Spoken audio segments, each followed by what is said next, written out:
स्वागत है आपका हमारे YouTube चैनल CMG प्रखर पर। मैं हूं आपके मैथ्स टीचर नैना। आज हम स्टार्ट करेंगे chapter number 15 of class 10th probability. सबसे पहले ये देखेंगे कि ये प्रोबेबिलिटी होता क्या है, इसके रिलेटेड जो टर्म्स हैं हम उसको इस वीडियो में डिस्कस करेंगे। उसके बाद हम इसके एग्जांपल्स एंड एक्सरसाइज पर मूव करेंगे। आज की क्लास में हम क्या क्या चीजें कवर करेंगे। बेसिकली ये जो सारी टर्म्स हैं, probability, experiment, random experiment, event, sure events, impossible, equally likely events, complementary events, probability of occurrence of an event, details about those experiment, then example and exercise पर हम मूव करेंगे। सबसे पहले हम ये देखते हैं कि प्रोबेबिलिटी होता क्या है। प्रोबेबिलिटी को हम हिंदी में बोलते हैं प्रायिकता। प्रोबेबिलिटी का मतलब होता है कि जब हम कोई एक्सपेरिमेंट कर रहे हैं, एक्सपेरिमेंट यानी कि जब हम कोई भी एक्सपेरिमेंट परफॉर्म करेंगे जिससे कि हमारा जो आउटकम है वो आना चाहिए, कोई ना कोई आउटकम आएगा तो हम उसे एक्सपेरिमेंट बोल देते हैं। अगर कोई आउटकम नहीं आता तो वो एक्सपेरिमेंट नहीं होता है। ठीक है, अगर हमने कोई एक्सपेरिमेंट किया, कोई आउटकम आया, अब उस आउटकम के आने की क्या प्रोबेबिलिटी हो सकती है, क्या चांसेस हो सकते हैं। जैसे एक एग्जांपल है, अगर लेट्स से मैंने एक कॉइन टॉस किया जिसमें एक में हेड आ रहा था, एक में टेल। एक कॉइन थे, उसके दो साइड से, एक में हेड था और दूसरे में टेल था। अब मुझे अगर ये जानना है कि अगर मैंने उस कॉइन को टॉस किया और हेड के आने की क्या प्रोबेबिलिटी होगी, क्या चांसेस हैं मेरे पास, कितनी प्रोबेबिलिटी, कितनी चांसेस होंगे कि हेड आ जाए मेरे पास।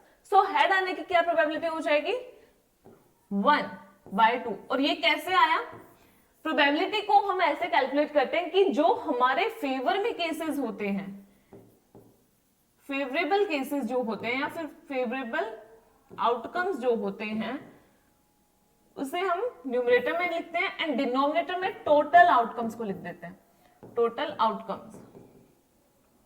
अब एक कॉइन में टोटल कितने आउटकम्स हो सकते हैं, या तो हेड आएगा या टेल। तो यानी कि 1 हेड आ सकता है एंड 1 टेल। तो टोटल केसेस मेरे पास 2 हैं, टोटल आउटकम्स 2 हैं, बट मुझे यहां पर क्या चाहिए, एक हेड चाहिए। तो मेरे फेवर में आउटकम कितना है, सिर्फ ये 1। फेवरेबल आउटकम्स हो गए 1, टोटल आउटकम्स मेरे पास 2 है। तो 2 में से सिर्फ एक बार चांस है कि मेरे पास हेड आएगा। तो ये अगर मैं परसेंटेज में बात करूं तो ये होगा 50%, 1/2 हो जाएगा 50%, और टेल के आने की प्रोबेबिलिटी भी 50% हो जाएगी। यानी कि जब एक कॉइन टॉस करते हैं तो 50-50 चांसेस होते हैं हेड आने के एज वेल एज टेल आने के। अब वो आपके लक पे डिपेंड करता है कि आपके फेवर में वो आएगा या फिर आपके फेवर में नहीं आएगा। ठीक है, तो यहां पर आपकी प्रोबेबिलिटी के डेफिनेशन हो गए। एक्सपेरिमेंट्स अभी हमने डिस्कस किए, जहां से हमें आउटकम्स मिल सकते हैं उसे हम एक्सपेरिमेंट कहते हैं। देन रैंडम एक्सपेरिमेंट्स क्या होते हैं, जैसे कि यही कॉइन की बात करते हैं। कॉइन में मुझे ये पता है हेड या टेल, इनमें से कोई ना कोई आउटकम आएगा, पर क्या मैं ऑलरेडी प्रिडिक्ट कर सकती हूं कि हेड ही आएगा, नहीं। क्या मैं ऑलरेडी बोल सकती हूँ कि टेल ही आएगा जब हम उसे टॉस करेंगे, तो नहीं। तो हम रैंडमली एक कॉइन को टॉस करते हैं और उनमें हमें पता है कि हेड या टेल आएगा। फॉर एग्जाम्पल, अगर मैं एक डाई की बात करूं जिसमें टोटल 6 नंबर्स तक के साइड्स होते हैं, जहां पर जितने 6 साइड्स होते हैं वहां पे 6 नंबर लिखे होते हैं, 1 2 3 4 5 6। एक डाइस की बात करूं तो वहां पर मुझे ये पता है कि जब मैं एक डाई को थ्रो कर रही हूं तो उसमें मुझे 1 to 6 नंबर मिलेंगे, 1 2 3 4 5 6, 4 5 एंड 6। मुझे ये पता है कि मेरे में जितने भी आउटकम्स आएंगे वो इनमें से कोई ना कोई नंबर होगा। बट क्या मैं ऑलरेडी कंफर्म बोल सकती हूँ कि मेरे जब मैं डाई को थ्रो करूंगी तो 5 ही आएगा या फिर 4 आएगा, नहीं। हम रैंडमली उसको थ्रो कर रहे हैं, उसके बाद जो भी आउटकम आएगा उसके अकॉर्डिंग हम देखते हैं कि क्या प्रोबेबिलिटी रही है। तो इसलिए जब भी एक्सपेरिमेंट हम कर रहे हैं उसमें हमें ऑलरेडी पता है कि इन्हीं में से कोई ना कोई आउटकम आएगा, लेकिन हम श्योर नहीं है कि कौन सा आउटकम आएगा इनमें से। तो उस केस में हम बोलते हैं कि वो एक रैंडम एक्सपेरिमेंट है। एक्सपेरिमेंट जहां पर हमें ऑलरेडी पता है कि इन्हीं जितने भी सेट्स हैं, जितने भी आउटकम्स आप देख रहे हैं उसमें वो उन्हीं में से कोई ना कोई एक नंबर आएगा, या फिर हेड या टेल बोले तो उन्हीं में से कोई हेड या टेल आएगा। लेकिन हम ऑलरेडी श्योर नहीं हो सकते कि हेड ही आएगा या फिर 6 नंबर ही आएगा एक डाई थ्रो करने पर। तो ऐसे एक्सपेरिमेंट को हम रैंडम एक्सपेरिमेंट बोलते हैं। अब बात करते हैं इवेंट की। इवेंट क्या होता है? जितने भी पॉसिबल आउटकम्स हैं उनका collection of all possible outcomes, collection of all possible outcomes हमारा इवेंट होता है। जैसे यहाँ पे हेड एंड टेल है, मुझे पता है कि एक कॉइन को टॉस किया तो हेड आएगा या टेल आएगा। अब मैंने उसका एक सेट बना दिया, कलेक्शन बना दिया। कलेक्शन क्या होता है? कर्ली ब्रेसेस के अंदर जितने भी आपके ऑब्जेक्ट्स हैं या आइटम्स है उनको आप कॉमास के थ्रू अलग अलग करके लिख देते हैं। जैसे यहां पर अगर मैं इस डाइस की बात करूं तो मैंने इनको कर्ली ब्रेसेस में बंद कर दिया, तो ये क्या हुआ? टोटल एक इवेंट बन गया। ये हमारे पास टोटल 6 आउटकम्स का एक इवेंट है। सिमिलरली अगर एक कॉइन को टॉस करते हो तो हेड या टेल आएगा, वो हमारा एक इवेंट हो गया। अब इसे इवेंट से हम क्या करते हैं? प्रोबेबिलिटी को निकालते हैं। जैसे यहां पर मुझे अगर चाहिए कि इवन नंबर आने की प्रोबेबिलिटी, इस डाई में अगर मैं इवन नंबर आने की प्रोबेबिलिटी की बात करूं तो मुझे पता है कि यहां पर जितना भी इवेंट दिख रहा है उसमें 2, 4 एंड 6 3 केसेस हैं जो मेरे फेवर में इवन नंबर है, और टोटल कितने हैं? 6। तो यहाँ पे 3/6 यानी कि 1/2। अब 50% चांसेस हैं कि इवन नंबर आएगा जब एक डाई को थ्रो कर रहे हैं। ओके, तो यहाँ पे जितना भी कलेक्शन बनेगा पॉसिबल आउटकम्स का, collection of all possible outcomes is called event. तो ये इवेंट की डेफिनेशन होगी श्योर इवेंट।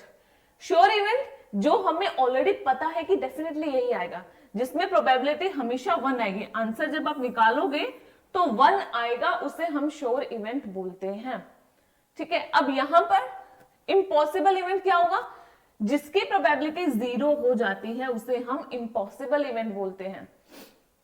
एग्जाम्पल, अब एक डाई का थ्रो किया हमने, अब मैं अगर ये बोलूं कि 7 के आने की क्या प्रोबेबिलिटी है? 7 के आने की क्या प्रोबेबिलिटी है? क्या डाई पे 1 to 6 के बाद 7 होता है? नहीं होता है।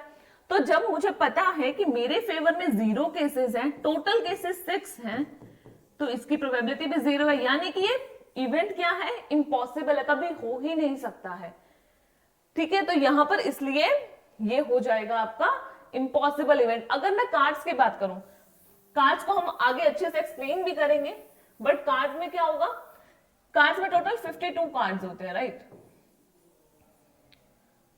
तो यहां पर जब मैं इम्पॉसिबल इवेंट की बात करूं तो क्या मैं ये बोल सकती हूं 5 एस आने की प्रोबेबिलिटी? 5 एस, एस यानी कि जो कैपिटल ए में आपके पास वहां कार्ड होता है, तो उसमें 5 एस आने की प्रोबेबिलिटी होगी, क्योंकि हमें पता है कि हमारे पास यहां पर 4 ही सेट्स होते हैं। एक होता है डायमंड का, एक होता है हार्ट का, एक स्पेड का होता है, एक क्लब का होता है। ठीक है, अब मुझे पता है कि इसमें भी एक एस होगा, इसमें भी एक एस होगा, इसमें भी एक एस, इसमें भी एक एस। तो क्या कभी 5 एस हो सकते हैं एक सेट ऑफ कार्ड्स में? 52 कार्ड्स में नहीं होंगे। तो ऐसे केस में हम बोलते हैं कि इसकी प्रोबेबिलिटी 0 होती है, यानी कि एक इम्पॉसिबल इवेंट है। कभी एक डेक में 52 कार्ड्स का एक डेक होता है, उसमें कभी भी 5 एस 5 एस नहीं हो सकते हैं। तो ये इम्पॉसिबल इवेंट का केस हो जाता है। इसके बाद इक्वली लाइकली इवेंट्स। अब देखो, जैसे कि यहां पर हमने अभी एक कॉइन की बात की जिसमें हेड था, टेल था।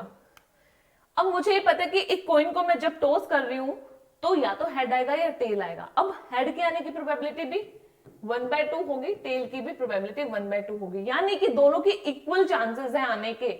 हम ऑलरेडी प्रेडिक्ट नहीं कर सकते, बट जितने भी हमारे पास इवेंट्स में जितने भी हमारे पास केसेस हैं उनमें से कोई ना कोई एक आएगा, और सबके आने की प्रोबेबिलिटी इक्वल है। अगर मैं एक डाई की बात करूं तो 1 2 3 4 5 6।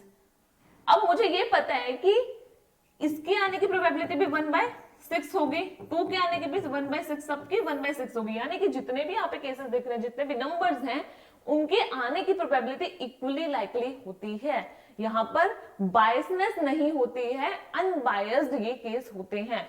क्योंकि अगर बायसनेस की बात करें तो मैं बायसनेस में क्या करूंगी? मैं कॉइन के दोनों साइड हेड ले आऊंगी। अगर मुझे हेड चाहिए तो मैं कॉइन के दोनों साइड में कैसे भी करके हेड दे दूंगी ताकि टेल आए ना। तो ये क्या होगा? बायस केस होगा।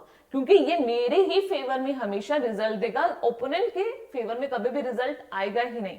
तो ये बायसनेस का केस हो जाता है, और यहां पर इक्वली लाइकली इवेंट का केस हट जाता है, क्योंकि मुझे पता है कि हमेशा हेड ही आना है, टेल तो आना ही नहीं है। तो टेल के फेवर में तो कोई केस बना ही नहीं, तो इसलिए ये इक्वली लाइकली नहीं होता, ये क्या होता है, बायस्ड केस होता है, बायस्ड केस। और ये क्या होता है, जहां पर दोनों के आने की प्रोबेबिलिटी इक्वल इक्वल है, तो ये होता है अनबायस्ड केस।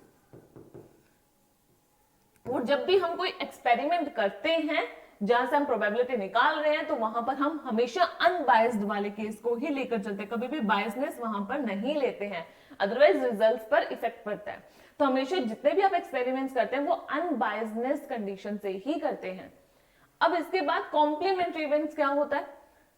अब मान लो ये कॉइन लिया, उसमें मैंने बोला कि हेड के आने की प्रोबेबिलिटी है 1/2। अगर मैं बोलूं कि हेड ना आने की प्रोबेबिलिटी क्या होगी, तो ये एक दूसरे के कॉम्प्लीमेंट हुए।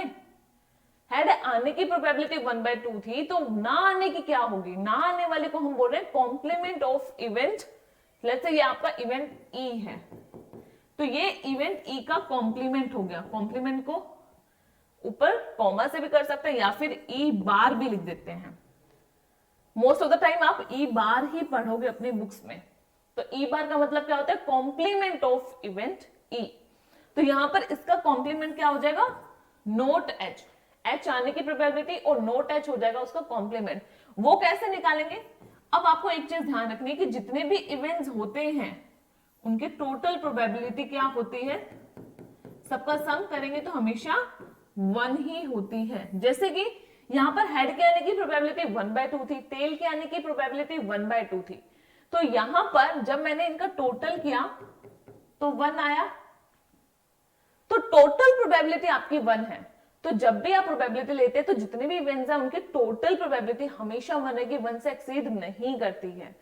तो यहां पर 1 हमारी मैक्सिमम प्रोबेबिलिटी है, उसमें से हमने 1/2 को माइनस किया तो 1/2 बच गए। ये हेड ना आने की प्रोबेबिलिटी है। अब हेड ना आने का मतलब क्या हुआ कि मेरे पास टेल आएगा, इसका मतलब तो यही हुआ, टेल की प्रोबेबिलिटी हमने ऑलरेडी यहां निकाली थी 1/2, तो ये टेल के आने की प्रोबेबिलिटी हो गई। तो नोट एच यानी कि हमें टेल चाहिए, तो टेल की प्रोबेबिलिटी या तो आप सीधा निकालो या फिर 1 - 1/2 करके आप नोट एच की प्रोबेबिलिटी निकाल लो। तो इस तरह से ये आपके क्वेश्चंस होंगे। अब आगे हम मूव करें तो probability of occurrence of an event. ये अकरेंस ऑफ एन इवेंट यानी कि यहां पर डेफिनेशन की ही बात की जा रही है। अभी हमने पढ़ा था प्रोबेबिलिटी क्या होती है, total number of favourable outcomes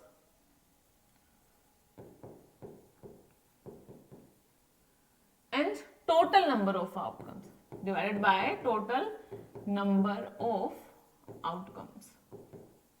ये हमारी प्रोबेबिलिटी की डेफिनेशन होती है। हम कैपिटल पी से इसे डिनोट करते हैं, और ये जो होता है वो इवेंट को डिनोट करते हैं, जिस इवेंट की हम बात कर रहे हैं। यानी कि अगर मैं बात करूं कि लेट्स से मेरे को हेड चाहिए, तो हेड आने की प्रोबेबिलिटी को मैंने इवेंट बना दिया कैपिटल ए। अब कैपिटल ए का मतलब ये हो गया कि जब भी मैं इवेंट ए की बात करूंगी तो हमें अंडरस्टूड होनी चाहिए चीज कि हम हेड के आने की प्रोबेबिलिटी की बात कर रहे हैं। तो प्रोबेबिलिटी ऑफ इवेंट ए क्या हो जाएगा, 1/2। सिमिलरली अगर मैं एक डाई की बात करूं जिसमें 1 to 6 तक नंबर्स होते हैं, और लेट्स से मैंने एक इवेंट ए डिफाइन किया इवन नंबर्स का, इवन या फिर ओड नंबर्स ले लो, चलो ओड नंबर्स का, ठीक है। तो ए क्या है, जितने भी हमने जो डाई थ्रो किया उसमें हमें ओड नंबर चाहिए, उसको हमने क्या कह दिया, एक इवेंट डिफाइन कर दिया उसके लिए कैपिटल ए। अब प्रोबेबिलिटी ऑफ इवेंट ए क्या हो जाएगा, according to the formula number of favourable outcomes. अब 1 to 6 में कितने ओड नंबर होते हैं, 1, 3 एंड 5, 3 ही ओड नंबर्स होते हैं। तो मेरे फेवर में टोटल केसेस हैं 3, और टोटल आउटकम्स कितने हो सकते हैं, 1 to 6, तो टोटल 6 आउटकम्स होंगे, तो इसकी प्रोबेबिलिटी हो जाएगी 1/2। तो इवेंट ए के अकर होने की प्रोबेबिलिटी क्या है, 1/2, यानी कि 50% चांसेस हैं कि ओड नंबर्स आएंगे। सिमिलरली अगर मैं एक इवेंट बी डिफाइन करूं जो इवन नंबर्स को शो कर रहा है, तो उसकी भी प्रोबेबिलिटी कितनी हो जाएगी 1/2। तो 50% चांसेस होते हैं कि इवन नंबर्स आएंगे एंड 50% चांसेस होते हैं कि ओड नंबर्स आएंगे। तो यहां तक आपका जो बेसिक कॉन्सेप्ट है वो अच्छे से क्लियर हो गया। अब इनकी डेफिनेशन को एक बार और अच्छे से देख लेते हैं। प्रोबेबिलिटी का क्या बोला गया? Probability is a concept which numerically measures the degree of certainty of the occurrence of an event. किसी भी इवेंट के अकर होने को हम बोलते हैं probability. Experiment and operation which can produce some well defined outcomes. Well defined outcomes is called experiments. कोई भी ऑपरेशन किया हमने जिसमें हमें पता है कि आउटकम आएंगे और वो वेल डिफाइंड आउटकम्स होंगे, तो उसे हम एक एक्सपेरिमेंट बोलते हैं। Random experiment, an experiment in which all possible outcomes are known. जब हम एक कॉइन को टॉस करें तो हमें पता है हेड या टेल आएगा। एक डाइस की बात करते हैं तो 1 to 6 के बीच में नंबर आएंगे। 52 कार्ड्स, डेक ऑफ कार्ड्स की बात करते हैं तो हमें पता है 1 से 52 के बीच में जो कैटेगरीज ऑफ कार्ड्स हैं उन्हीं में से कोई ना कोई आएगा। तो हमें पता है कि रिजल्ट तो इन्हीं सिलेक्टेड नंबर, सिलेक्टेड हेड या टेल जो आपका इवेंट है उसमें से कोई ना कोई आएगा, बट हम ऑलरेडी प्रेडिक्ट नहीं कर सकते। And the exact outcomes can not be predicted in advance. Advance में हम एग्जैक्ट आंसर को नहीं निकाल सकते। तो is called a random experiment. By trial we mean performing a random experiment. जब हम ट्रायल की बात करते हैं, कहीं आप अगर पढ़े ट्रायल किया हमने या कुछ ऐसा है कि क्वेश्चन में बोल दे कि ट्रायल ऑफ अ कॉइन, तो उस केस में हम एक रैंडम एक्सपेरिमेंट की ही बात करेंगे। Random experiment. ओके, अब आगे events, the collection of all or some of the possible outcomes is called an event।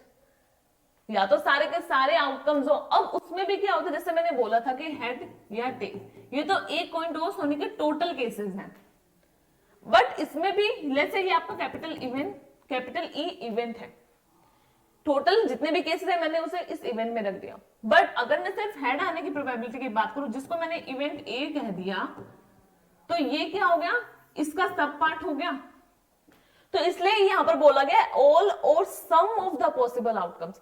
इसमें से मैंने एक ही केस लिया, तो कुछ केसेस हो गए इसमें इवेंट ए में, और टोटल इवेंट्स जो हैं, टोटल आउटकम्स हैं वो इवेंट ए में है। तो इसलिए यहां पर ऑल और सम वर्ड का यूज हुआ है। तो फिर से डेफिनेशन देखिए, कलेक्शन ऑफ ऑल और some of the possible outcomes is called event. आगे, sure event, it is evident that in a single toss of die we will always get a number less than 7। यानी कि हमें पता है कि जब भी हम एक डाई को थ्रो कर रहे हैं तो 1 to 6 नंबर आएंगे और वो क्या होंगे, सब 7 से कम ही होंगे। तो ये एक क्या है, श्योर इवेंट है, जहां पे हम ऑलरेडी पता है कि 7 से कम ही नंबर आएगा। तो इस टाइप के इवेंट्स को हम बोल देते हैं श्योर इवेंट। आगे, impossible event, the probability of N impossible event is 0। यहां पे 0 नहीं आया, 0 होगा। इम्पॉसिबल इवेंट मैंने जैसे बताया था कि किसी भी इवेंट के अकर होने की प्रोबेबिलिटी 0 है तो उसे इम्पॉसिबल इवेंट बोल देते हैं। जैसे कि लेट्स से 1 to 6 में मैंने बोला एक डाई थ्रो किया और उसमें 7 के आने की प्रोबेबिलिटी क्या होगी, 7 के आने की प्रोबेबिलिटी 0 होगी, क्योंकि 7 कभी होता ही नहीं है एक डाई में। तो 0/6 इज 0। ठीक है, तो यहां पर इम्पॉसिबल इवेंट हो गया। उसके बाद equally likely events. Equally likely क्या होगा, a given number of events are said to be equally likely if none of them is expected to occur in preference to the others. तो यहां पर एक के आने की प्रोबेबिलिटी दूसरे को इफेक्ट नहीं कर रही है, उसको हम इक्वली लाइकली इवेंट कहते हैं। यानी कि सबके आने के इक्वल चांसेस है वहां पर, तो इक्वली लाइकली इवेंट्स हो जाते हैं। एग्जांपल भी है, if we roll an unbiased die each number is equally likely to occur.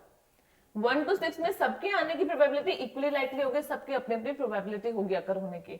However, if a die is formed so that a particular face occurs most often then the die is biased. In this case, the outcomes are not equally likely to happen. तो जब हम biasness की बात करते हैं, जहां पर हमने मान लो डाई में 1 1 1 सारे 6 फेसेस पे वन ही लिख दे या फिर टू सेम ही नंबर लिख दे ताकि हमारे लिए विन विन सिचुएशन हो जाए वो, तो ऐसे केस में हम इक्वली लाइकली इवेंट नहीं कहते क्योंकि वो बायसनेस को शो कर रहा है। तो वहां पर जो 2, 3, 4, 5, 6 बाकी नंबर जो बच गए उनकी आने की तो प्रोबेबिलिटी खत्म ही होगी। हमने सिर्फ वन लिखा और वन ही हमेशा आएगा, तो वो विन विन सिचुएशन है हमारे लिए। तो ऐसे में इक्वली लाइकली इवेंट्स नहीं बोलते हैं। आगे कॉम्प्लीमेंट्री इवेंट, इवेंट ई को अगर हम नोट ई लिख दें तो ये क्या हो जाएगा, कॉम्प्लीमेंट ऑफ इवेंट ई हो जाएगा। यहां पर ए बोला गया let E be an event and not E be an event which occurs only when E does not occur. We denote not E by E dash or E bar. Called complement of event E. The event not E is called the complementary event of E. अब ये आपको formula हमेशा याद रखना है, क्या है, probability of event E plus probability of event not E is equal to 1, यानी कि event E plus probability of complement of E हमेशा टोटल जो देता है वो 1 देता है। ये आपको अच्छे से दिमाग में बिठा लेना, ये बहुत बेसिक फॉर्मूला है प्रोबेबिलिटी चैप्टर का। आप अपनी प्रीवियस क्लासेस में भी इस फॉर्मूले को देखकर आए हैं, पढ़कर आए हैं, इस पे बेस्ड क्वेश्चंस भी किए हैं। तो बेसिकली मान लो कि अगर बोले कि इवेंट E के अकर होने की प्रोबेबिलिटी 3/4 है, तो नोट E की प्रोबेबिलिटी क्या हो जाएगी, तो ऐसे केस में हम क्या करेंगे, इसको इधर शिफ्ट करेंगे तो क्या होगा 1 माइनस का 3/4, दिस इज इक्वल टू 1/4। तो अगर इवेंट E के अकर होने की प्रोबेबिलिटी 3/4 है तो उसके अकर ना होने की प्रोबेबिलिटी 1/4 हो जाएगी। तो इस तरह से हम इस पे बेस्ड क्वेश्चंस करेंगे। आगे देखिए, प्रोबेबिलिटी की definition, number of outcomes favourable to event E and divided by total numbers of possible outcomes. ये हमारा प्रोबेबिलिटी का डेफिनेशन होता है। इसमें the sum of the probabilities of all the elementary events of an experiment is 1, यानी किसी भी experiments में जब हम प्रोबेबिलिटी निकालते हैं तो उनका सम हमेशा 1 होता है। इसीलिए हम क्या करते हैं, जब probability event E and not E इनका जो टोटल लेते हैं वो 1 के इक्वल रखते हैं, क्योंकि इवेंट E के होने की और ना होने की जो प्रोबेबिलिटी है वो हमेशा 1 होती है, 1 से बड़ी नहीं हो सकती। इसलिए जितने भी इवेंट्स हैं उनका जब सम करेंगे तो हमेशा 1 ही आएगा। इसके बाद डिटेल्स अबाउट दिस एक्सपेरिमेंट्स, ये उन चीजों की डिटेल्स जो आप बेसिक एग्जांपल्स यहां पर करोगे, जैसे कि कोइन पे बेस करोगे, कार्ड्स पर बेस करोगे, इसके अलावा डाई पे बेस करोगे, तो उस टाइप के जो एग्जांपल्स है उसका थोड़ा थोड़ा बेसिक डिटेल्स, क्योंकि कार्ड्स के बारे में बच्चे को नॉलेज नहीं होता है। बहुत बच्चे जो कार्ड्स के नॉलेज नहीं रखते हैं, कितने उसमें फेस कार्ड्स होते हैं, कितने एज होते हैं, कितनी कैटेगरीज होते हैं, वो सब उनको नहीं पता। तो वही यहाँ पर हम अभी डिस्कस करेंगे। तो सबसे पहले बात करते हैं tossing a coin. When we throw a coin either a head occur और tail appears on the upper face. Throwing a die is solid cube having 6 faces marked 1 to 6 or having 1 to 6 dots। तो दो तरह के die देखे होंगे। एक में क्या होता था,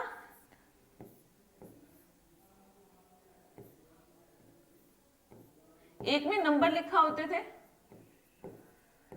ठीक है, और एक में क्या होता था, डॉट लगे होते थे। 1 डॉट का मतलब था कि एक नंबर, 2 डॉट का मतलब 2 नंबर, 3 डॉट का मतलब था 3, 4 का था 4 नंबर को शो करे। तो इस तरह से डॉटेड वाले भी डाई देखे थे और नंबर्स वाले भी डाई देखे थे। तो वही उसकी बात की जा रही है कि अगर डॉट की बात कर रही है तो नंबर ऑफ डॉट्स होते हैं, वही हमारा नंबर बन जाता था वहां पर। तो इस तरह के डाई होते हैं। इसके बाद कार्ड्स की बात करते हैं। कार्ड्स में क्या होता है, drawing the card from a well shuffled of 52 cards, a deck of playing cards has in all 52 cards, यानी कि 52 कार्ड्स में क्या होता है, टोटल 4 डेक होते हैं। यहां पर एक होता है हार्ट्स का, एक होता है डायमंड, इसके अलावा एक होता है स्पेड एंड एक होता है क्लब। अब जो डायमंड एंड हार्ट होते हैं ये तो होते हैं रेड कलर के, ये होते हैं रेड कलर के। क्लब एंड स्पेड होते हैं ब्लैक।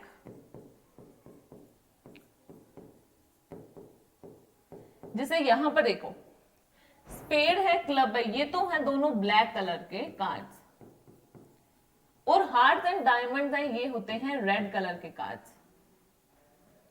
इसके बाद हर कैटेगरी में क्या होता है 13 कार्ड्स होते हैं। स्पेड के डेक में 13 होंगे, क्लब में 13 होते हैं, हार्ट्स में भी 13 कार्ड्स होते हैं, डायमंड के भी 13 कार्ड्स होते हैं। तो सब में इक्वली डिवाइड होते हैं। हमें टोटल 52 कार्ड मिले हुए हैं। 52 में 4 से डिवाइड करेंगे तो पर पर्सन यानी कि पर कैटेगरी हमारे पास 13 कार्ड्स आएंगे।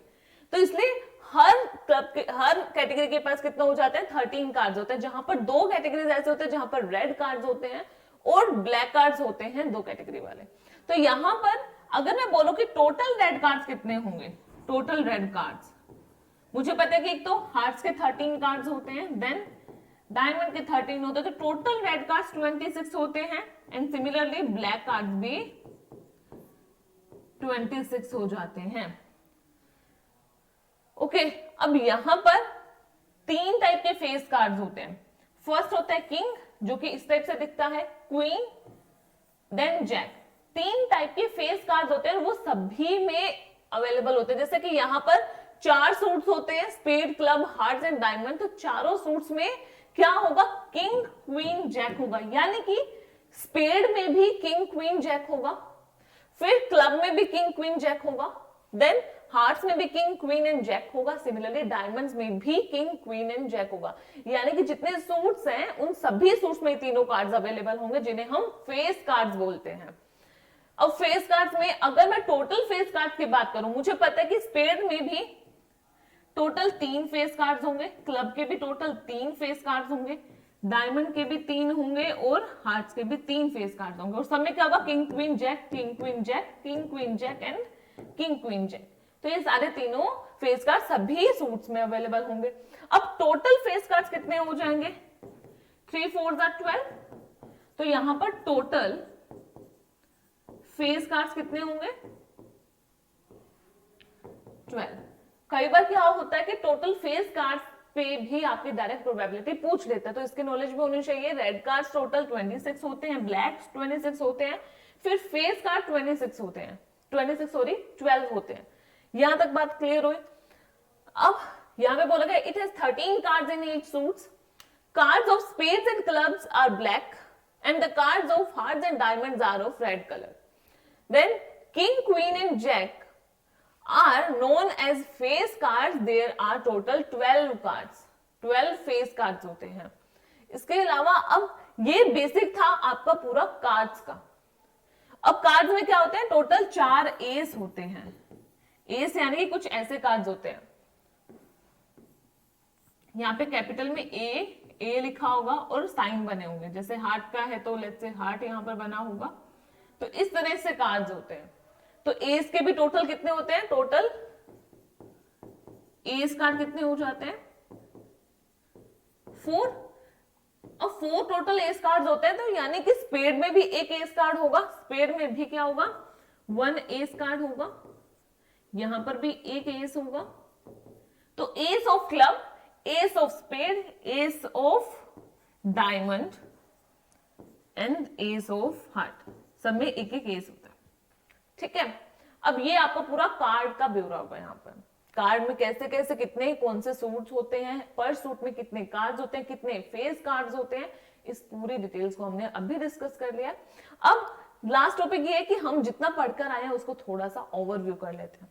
तो यहां पर क्या है, सब किसी भी इवेंट की जब हम प्रोबेबिलिटी निकालते हैं तो वो 0 हो सकती है, 0 से बड़ी होगी, मैक्स टू मैक्स 1 तक जाएगी या 1 से छोटी होगी। यानी कि 3 केसेस बन जाते हैं यहां से, या तो 0 से 1 के बीच में आएगी प्रोबेबिलिटी, या एग्जैक्ट 1 आएगी, ये first case. Second case, third case में प्रोबेबिलिटी 0 भी आ सकती है। तो इन तीनों में से कोई ना कोई आंसर आएगा जब भी आप प्रोबेबिलिटी निकालते हैं किसी भी चीज की, किसी भी इवेंट की प्रोबेबिलिटी निकालते हैं, या तो वो 0 से 1 के बीच में लाई करेगी, फ्रैक्शन वैल्यू है, या एग्जैक्ट 1 होगी। अब 1 होने का मतलब हो जाएगा कि श्योर इवेंट हो जाएगा, श्योर इवेंट बन जाएगा, और 0 का मतलब हो जाएगा इम्पॉसिबल। तो 1 होने का मतलब है श्योर इवेंट होगा वो, और 0 होने का मतलब है कि वो प्रोबेबिलिटी कभी हो ही नहीं सकती, इम्पॉसिबल इवेंट हो जाएगा। तो यहाँ पे ये लिखा गया जीरो प्रोबेबिलिटी होने का मतलब है E is an impossible event, 1 होने का मतलब है श्योर इवेंट, इसके अलावा probability of event E plus probability of not E is equals to 1। तो ये आपकी प्रोबेबिलिटी हो गई। तो ये हमने जो बेसिक कॉन्सेप्ट्स थे अभी तक इस क्लास में कवर कर लिए हैं। आई होप आपको आज की क्लास समझ आई है। अगर कोई डाउट्स है तो हमें कमेंट सेक्शन में जरूर बताइए और हमारे इस वीडियो को लाइक कीजिए, शेयर कीजिए, चैनल को सब्सक्राइब कीजिए और ऐसे ही इंटरेस्टिंग वीडियोस के अपडेट के लिए बेल आइकन जरूर प्रेस कीजिए। मिलते हैं अपने नेक्स्ट वीडियो में। Thank you.